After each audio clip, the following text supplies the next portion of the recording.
আজকে আমরা শিখব কন্ডিশনালস। আজকে আমরা বোঝার চেষ্টা করব কন্ডিশনালস।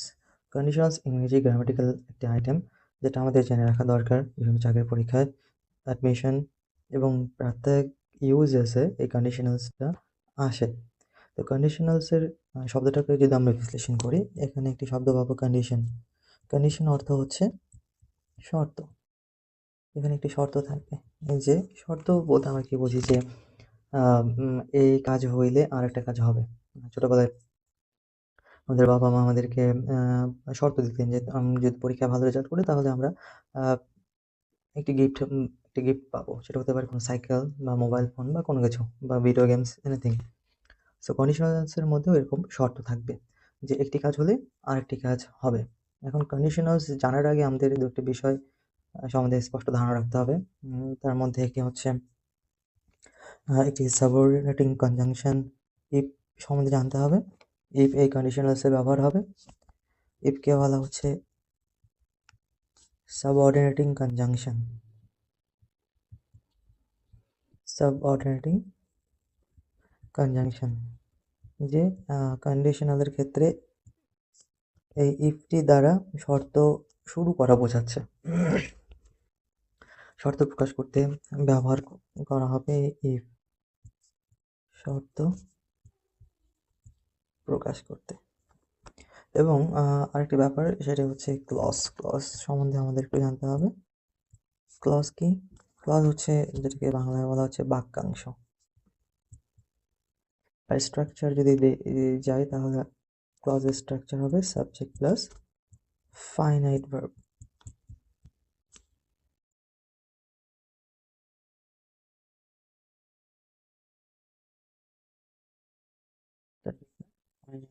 ফাইনাইট ভার্ব হচ্ছে সমাপিকা। সমাপিকা ক্রিয়া, যে ভার্ব দ্বারা সেন্টেন্সের অর্থ সম্পূর্ণরূপে প্রকাশ পায়। ক্লজ একটি সম্পূর্ণ বাক্যের একটি অংশ। কন্ডিশনালসে ক্লজ থাকবে এবং ইফ থাকবে। কন্ডিশনালের মোট কয়টা ক্লজ থাকবে? কন্ডিশনালে আমরা যদি খেয়াল করি, কন্ডিশনালে দুইটি অংশ থাকবে, দুইটি ক্লজ থাকবে।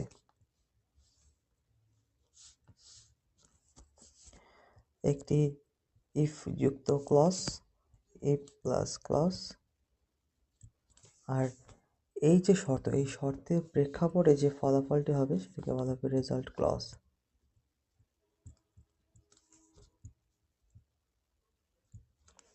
Result clause. ওকে। আর এখানে আরেকটা ব্যাপার আমরা জেনে রাখতে পারি, কিছু মডেল অক্সিলারিসের ব্যবহার। ওকে, এখানে আমাদের আরেকটা ব্যাপার জানতে হবে, সেটা হচ্ছে মডেল অক্সিলারিসের ব্যবহার।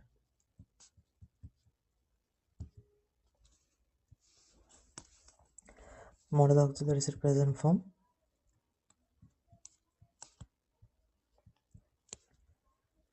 will, arty, can, ultimate। এই তিনটি মডেল অক্সিলারিস আমরা ব্যবহার করব।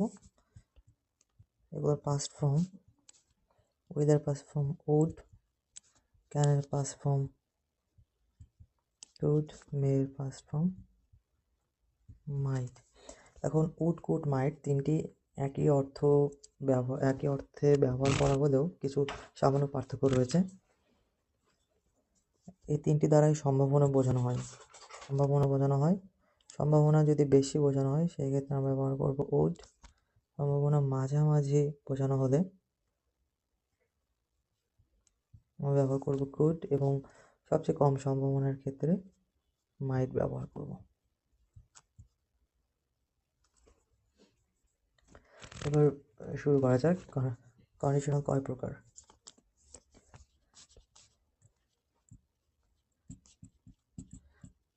কন্ডিশনালস অনেকে 3 প্রকার বলে থাকলেও কন্ডিশনালস মূলত 4 প্রকার।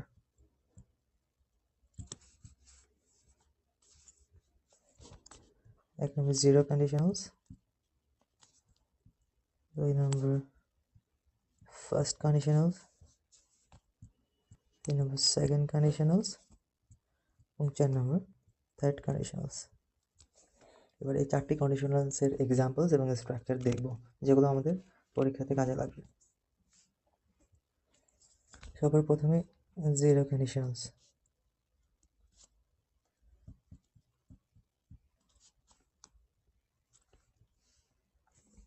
জিরো কন্ডিশনালস দুটি ক্ষেত্রে ব্যবহার করা যাবে। একটি হচ্ছে ইউনিভার্সাল ট্রুথ, এটা হচ্ছে ইউনিভার্সাল ট্রুথ,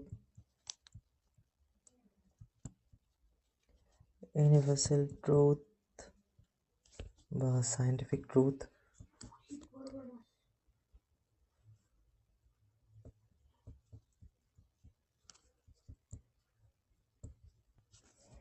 আর একটি হ্যাবিচুয়াল ফ্যাক্টের ক্ষেত্রে।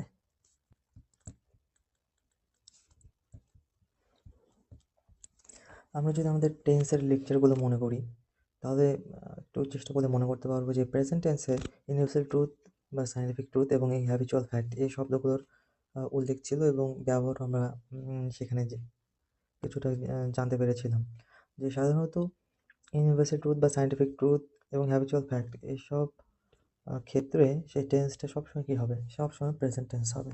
শেষে আমরা একটি উদাহরণ দিয়ে জানতে পারি যে সূর্য পূর্ব দিকে ওঠে, এটা কিন্তু আমাদের ইউনিভার্সাল ট্রুথ বা চিরন্তন সত্য একটি ঘটনা।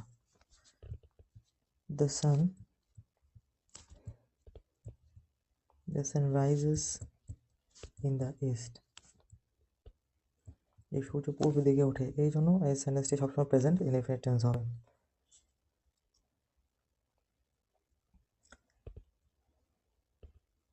হ্যাবিচুয়াল ফ্যাক্টের ক্ষেত্রে আমরা যদি বলি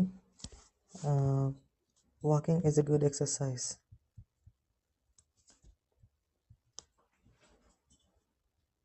অথবা যদি আমরা একটা সেন্টেন্স বলি যে I get up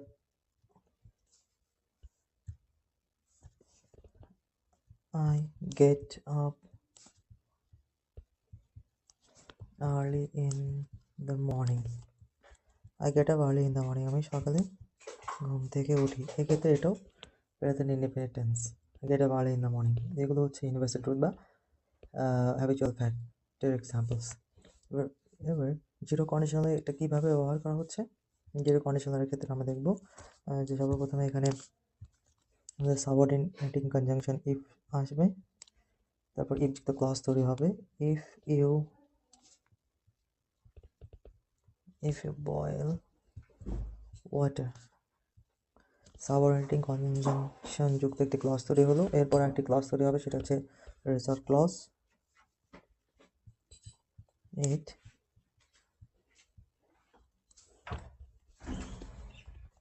it turns into vapor. If you boil water, it turns into vapor. If you boil water, আমরা যদি পানিকে সিদ্ধ করি বা পানিকে জাল দিই, তাহলে সেটা কী হবে, সেটা সবসময় বাষ্পে পরিণতই হবে। সেটা সবসময় কিসে পরিণত হবে, সেটা সবসময় বাষ্পে পরিণত হবে। সো ইফ যুক্ত ক্লজটি এই ক্ষেত্রে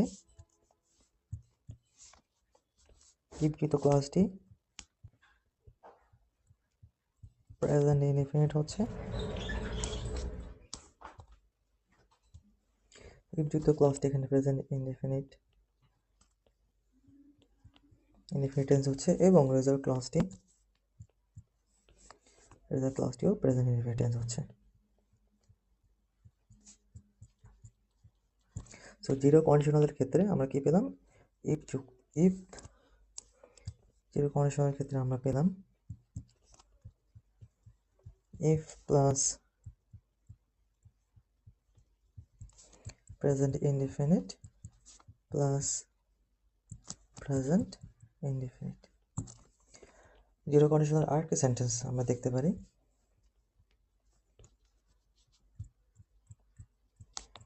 if he is hungry, if he is hungry, he eats an apple. So এক্ষেত্রে কি if he is hungry এটাও প্রেজেন্ট ইনডেফিনিট, এবং যে result clause he eats, he subject third person singular number, এই জন্য ভার্বের সাথে এস যুক্ত হয়েছে প্রেজেন্ট ইনডেফিনিট টেন্সের ক্ষেত্রে। রেজাল্ট ক্লজটিও প্রেজেন্ট ইনডিফিনিট হবে। তো কন্ডিশনালের ক্ষেত্রে present indefinite plus present indefinite. এবার আমরা জানার চেষ্টা করব first conditional.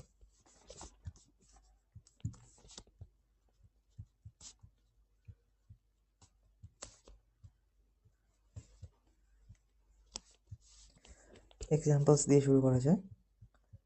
If it rains, এখানে ইফ যুক্ত ক্লজটি একটি শর্ত দিচ্ছে, ইফ ইট রেইনস, এর যদি বৃষ্টি হয়, I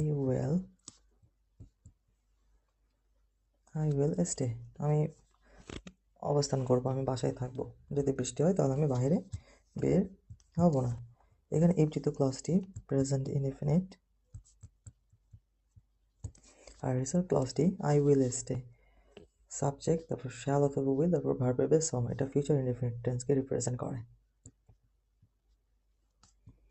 future indefinite tense. If it rains I will stay, if you come I will go, if you call I will do it. So first কন্ডিশনের ক্ষেত্রে ইফ যুক্ত ক্লজটি প্রেজেন্ট ইনডিফিনিট হলে আরটি রেজাল্ট ক্লজটি হবে ফিউচার ইনডিফিনিট।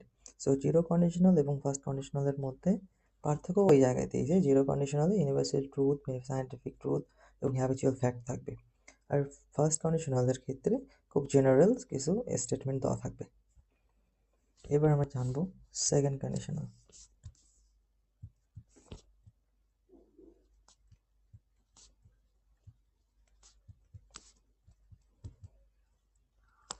সেকেন্ড কন্ডিশনাল জানার আগে আমরা একটি ব্যাপার জেনে নিই, সেটা হচ্ছে আনরিয়েল প্রেজেন্ট।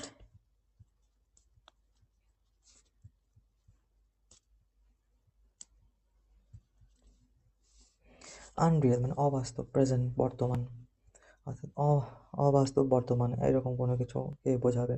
সেকেন্ড কন্ডিশনাল একটি ব্যবহার করা হয় যে ভবিষ্যতে এমন কোনো ঘটনা যেগুলো ঘটার সম্ভাবনা খুব কম, বা যে ঘটনাগুলো ঘটে না, সেই রকম কোনো ঘটনাকে যদি আমরা বর্তমান সময়ে কল্পনা করি, সেক্ষেত্রে তাকে বলা হবে আনরিয়েল প্রেজেন্ট। আমরা উদাহরণের মাধ্যমে জানার চেষ্টা করি। If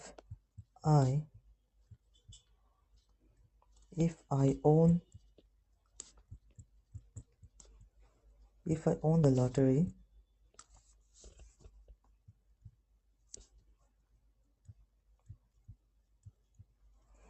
I would travel. If I own the lottery, যদি আমি একটি লটারির টিকিট জিততাম, আমি তাহলে ভ্রমণ করতাম। এটি একটি অবাস্তব ঘটনা, যে ভবিষ্যতে যদি আমি একটি লটারি জিতি, ভবিষ্যতে আমার লটারি জেতার সম্ভাবনা থাকতেও পারে, আবার নাও থাকতে পারে। এরকম একটি ঘটনা আমি বর্তমান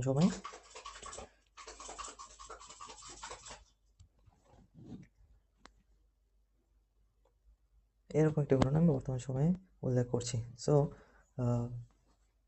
এটা সেকেন্ড কন্ডিশনের মধ্যে পড়বে। If I won the lottery I will travel.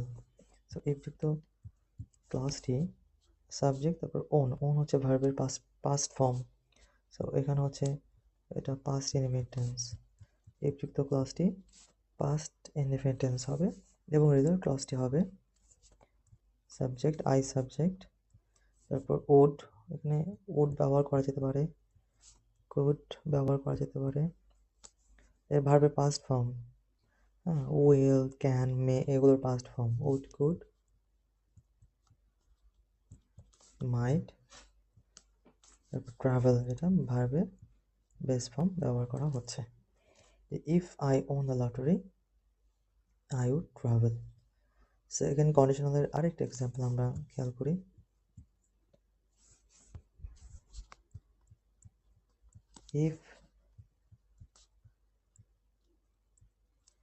If I were a bird, যদি আমি একটি পাখি হতাম, আই উড ফ্লাই। ঠিক আগের স্ট্রাকচারের মধ্যে সেকেন্ড কন্ডিশনাল ইফ থাকবে, তারপর আই ওয়ার এ বার্ড, আমি যদি একটি পাখি হতাম। এই ঘটনাটি ভবিষ্যতে ঘটার সম্ভাবনা একদমই নেই, আমার পাখি হওয়া সম্ভব না, এরকম একটি ঘটনা আমি বর্তমানে উল্লেখ করছি। এক্ষেত্রে সাবজেক্ট প্লাস ওয়ার ব্যবহার করা হবে, যেটা অবাস্তব কোনো কিছুর ক্ষেত্রে। সাবজেক্ট ওয়ার, তারপর এক্সটেনশন, এবং রেজাল্ট ক্লাসটি আগের মতো সাবজেক্ট উড, কুড, মাইট, ভার্বের বেস ফর্ম। এবার আমরা থার্ড কন্ডিশনে চলে যাই।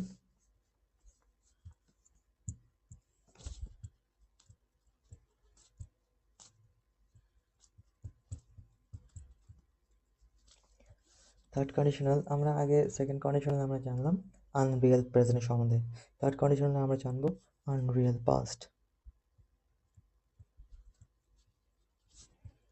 আনরিয়েল পাস্ট সম্পর্কে।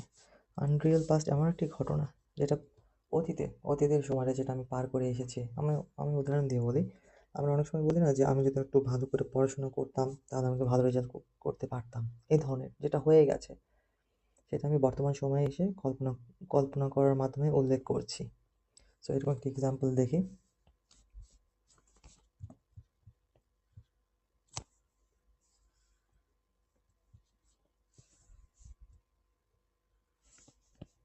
সো আনরিয়েল প্রেজেন্টের আমরা একটা এক্সাম্পল দেখি।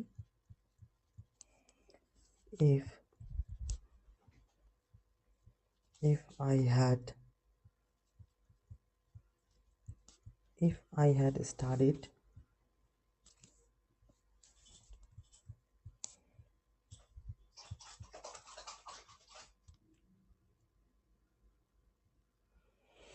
I would have passed the exam. So এই ক্ষেত্রে if I had studied, এখানে if যুক্ত ক্লজটা কোন টেন্সে?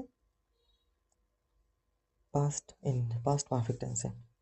সাবজেক্ট আছে, তারপর হ্যাড এবং ভার্বের পাস্ট পার্টিসিপল। সো if যুক্ত ক্লজটা হবে পাস্ট পারফেক্ট টেন্সে, এবং result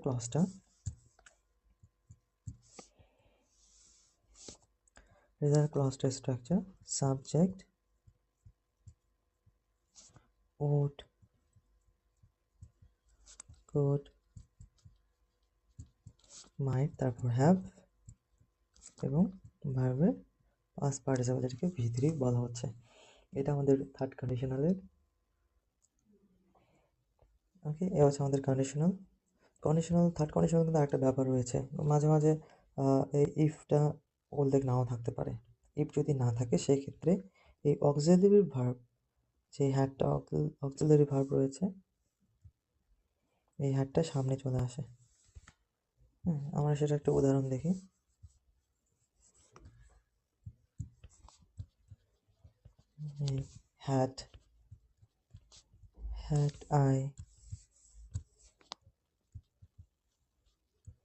had I studied, I would have passed. So এখানে হ্যাডটা ইফের কাজ করছে,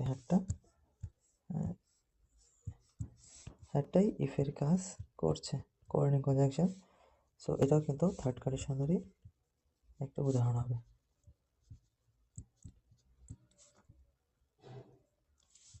conditionals, first conditional, second conditional, third conditional, এই চারটি কন্ডিশনাল সম্বন্ধে একটু রিভিউ হয়ে যাক।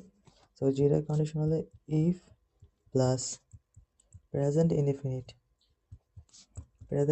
হলে রেজাল্ট ক্লজটি হবে প্রেজেন্ট ইনডিফিনিট। ফার্স্ট কন্ডিশনালের ক্ষেত্রে ইফ যুক্ত ক্লজটি প্রেজেন্ট ইনডিফিনিট হলে রেজাল্ট ক্লজটি হবে ফিউচার ইনডিফিনিট। সেকেন্ড কন্ডিশনালের ক্ষেত্রে ইফ যুক্ত ক্লজটি পাস্ট ইনডিফিনিট হলে রেজাল্ট ক্লজটির স্ট্রাকচার হবে subject plus would, could, might, তারপর ভার্বের বেস ফর্ম। আর থার্ড কন্ডিশনের ক্ষেত্রে ইফ যুক্ত ক্লজটি পাস্ট পারফেক্ট টেন্স হলে সেক্ষেত্রে রেজাল্ট ক্লজ স্ট্রাকচার হবে সাবজেক্ট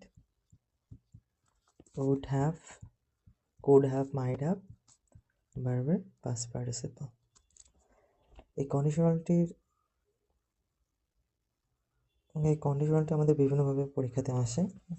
যে ইফযুক্ত ক্লজটি দেওয়া আছে প্রেজেন্ট ইনডিফিনিট, তাহলে আমাদের রেজাল্ট ক্লজটি বের করতে বলতে পারে যে রেজাল্ট ক্লজটি তখন হবে প্রেজেন্ট ইনডিফিনিট। অথবা এরকম ফার্স্ট কন্ডিশনাল এক্সাম্পল যদি আসে, ইফ থাকলো, তারপরে ইফযুক্ত ক্লজটি কোন টেন্স সেটা উল্লেখ থাকলো না, কিন্তু পরবর্তীতে ফিউচার ইনডিফিনিট রেজাল্ট ক্লজটি